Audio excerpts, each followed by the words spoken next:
MSNBC's Joe Scarborough launched into an impassioned defense of Senator John McCain, who faces attacks from President Donald Trump over the Arizona senator's rejection of the latest GOP healthcare bill.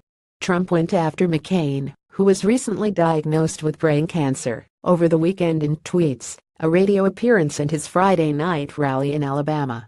"You have no humanity," Scarborough said of Trump during a Morning Joe segment about the healthcare bill.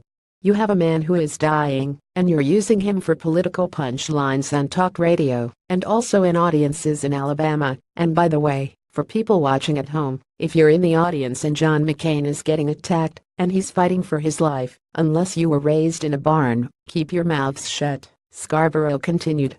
"Show a little respect. Show a little dignity. Show a little class." Mark Halperin added that booing McCain at rallies is the nature of the Republican Party now.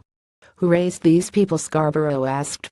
"Who have they become, that they would boo a man who is fighting for his very life, and has served this country in uniform, who is a prisoner of war?" he continued.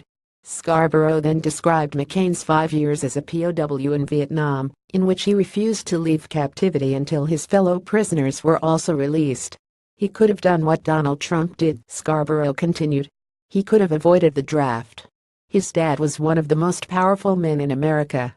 He could have stayed home like Donald Trump, and he could have stayed home and chased models. Do you have the character to do that?" Scarborough asked of McCain's time in prison. "Actually, if you've booed John McCain, you've already answered that question. If you still go to church, you need to pray for yourself this Sunday morning in church. And then when you get your head screwed on right, and you start putting humanity ahead of politics, against stupidity, against the tribalism that is destroying this country, then go home and tell your children the story of John McCain," Scarborough concluded. Watch above, via MSNBC. Image via screen grab. Follow Aidan McLaughlin at Aidan McLaughlin on Twitter. Have a tip we should know, tips@mediate.com.